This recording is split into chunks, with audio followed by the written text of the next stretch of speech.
السلام علیکم ورحمۃ اللہ وبرکاتہ۔ رب اشرح لی صدری ویسر لی امری واحلل عقدۃ من لسانی یفقہوا قولی۔ آج کی ویڈیو میں ہم پڑھیں گے الف کے مخرج کے بارے میں۔ الف منہ کے خالی حصے سے ادا ہوتا ہے۔ اب سب سے پہلے جو چیز الف کے بارے میں ہم نے سمجھنی ہے وہ یہ ہے کہ قرآن پاک میں جو الف آتا ہے وہ کتنی طرح کا ہے۔ سب سے پہلے حروف مقطعات میں الف آتا ہے۔ حروف مقطعات کہتے ہیں الف لام میم صاد، الف لام را، الف لام میم را وغیرہ، یہ سب حروف مقطعات ہیں جو قرآن پاک کی بعض سورتوں کی ابتدا میں آتے ہیں۔ دوسرا الف جو آتا ہے وہ قرآن پاک میں ہے الف مدہ۔ الف مدہ اس الف کو کہتے ہیں جس سے پہلے والے حرف پر زبر ہو، اس سے پہلے جو حرف آتا ہے اس پر زبر ہو، وہ الف مدہ کہلاتا ہے۔ تیسرا الف جو قرآن پاک میں آتا ہے وہ الف ہے جس کے اوپر حرکت ہو، الف کے اوپر زبر ہو یا دو زبر ہو یا کھڑی زبر ہو یا ساکن ہو۔ یہ تمام حرکات جس الف پر آتی ہیں وہ الف حرکت لینے کے بعد الف نہیں رہتا بلکہ حمزہ بن جاتا ہے، اور اب اس پہ تمام حکم جو لگیں گے وہ حمزہ والے لگیں گے، الف والے نہیں لگیں گے، گویا کہ اب الف ہی نہیں رہا۔ چوتھا الف جو قرآن پاک میں آتا ہے وہ ہوتا ہے زائد الف۔ جیسے کہ ایک لفظ آتا ہے قالو، اب اس کو ہم نے یہاں تک مکمل پڑھ لیا ہے، اس کے بعد یہ جو الف آتا ہے یہ عربک میں لکھنے کا ایک طریقہ ہوتا ہے، تو اس الف کو پروناؤنس نہیں کیا جاتا، اس کو پڑھا نہیں جاتا، تو ان دونوں کے یہ دونوں جو ہے وہ الف کا مخرج، یعنی یہ وہ الف نہیں ہے جنہیں ہم الف کے مخرج میں سے ادا کریں گے، کیونکہ یہ حمزہ ہے اور حمزہ کے لیے حمزہ کا مخرج ہوگا اور یہ الف پڑھا نہیں جاتا، اس لیے ہم ان دونوں الف کو ہٹا دیں گے، ان کا ذکر ہم ان کی جگہ پہ کریں گے۔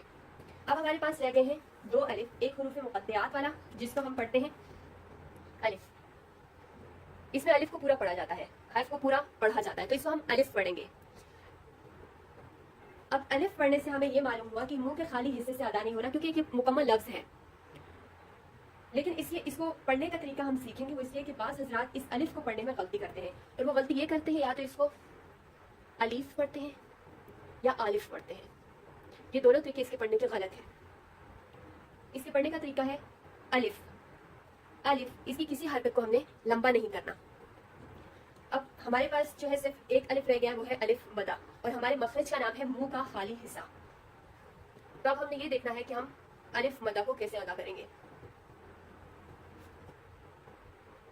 منہ کا خالی حصہ وہ حصہ ہے جو زبان کے اوپر کا حصہ ہے۔ اب ہم جب اس آواز کو پڑھیں گے ما، تو یہ واضح ہے کہ یہ کسی اور مخرج سے ہم نے 5 پرنسپل مخارج پڑھے ہیں، زبان، ہونٹ، خیتوم اور حلق، یہ ان چاروں سے ادا نہیں ہو رہا بلکہ یہ صرف منہ کے خالی حصے سے ادا ہو رہا ہے ما۔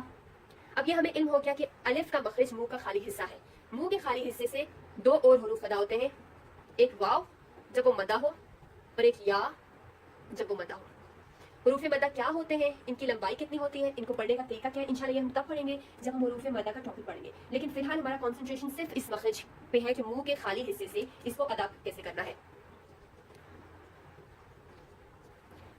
ما، مو، می۔ اب اگر آپ اس کو ادا کریں گے تو آپ کو واضح یہ محسوس ہوگا کہ یہ تینوں جو مدہ ہیں، حروف مدہ ہیں، یہ تینوں ادا ہو رہے ہیں منہ کے خالی حصے سے۔ اب اس میں غلطی کہاں ہوتی ہے، کیونکہ یہ دیکھنے میں تو بہت آسان لگ رہا ہے کہ ما، مو اور می منہ کے خالی حصے سے ادا ہوتا ہے، لیکن اس میں غلطی کس جگہ پہ ہوتی ہے؟ غلطی تب ہوتی ہے جب انسان اس مخرج کو منہ کے خالی حصے سے خیصوم میں لے جاتا ہے۔ خیصوم کہتے ہیں ناک کا خالی حصہ، یا ناک مطلب آواز کو ناک میں لے جانا۔ جب آواز منہ کے بجائے ناک میں جاتی ہے تو یہ ہو جاتی ہے اس کی پروننسیشن غلط، اور یہ غلطی بہت زیادہ کی جاتی ہے جس کی وجہ سے جو حرف کی ادائیگی ہے وہ غلط ہوتی ہے۔ جس طرح ماں کی جگہ پڑھنا ماں، مو، می، اب اس ماں یہ آواز ناک میں جا رہی ہے، یا آپ مکمل یہاں سے مخرج کو چھوڑ دیا ہے منہ کے بجائے ناک میں۔ اب آپ کو اس کے پڑھنے کے لیے ایک چیز کو مد نظر رکھنا ہے کہ جب آپ کسی حرف کو ادا کرتے ہیں تو حرف آپ کو کلیئرلی سنائی دینا چاہیے کہ آپ پڑھ کیا رہے ہو، اس کے لیے آپ منہ کو کھول کے آواز کو اونچا رکھ کے پڑھیں گے، تب آپ کو پتہ چلے گا کہ یہ آواز اس طرف جا رہی ہے یا یہ آواز یہاں پر رکی ہوئی ہے۔ میں آپ کو دونوں پروناؤنس کر کے بتاتی ہوں کہ اس میں فرق کیا ہے۔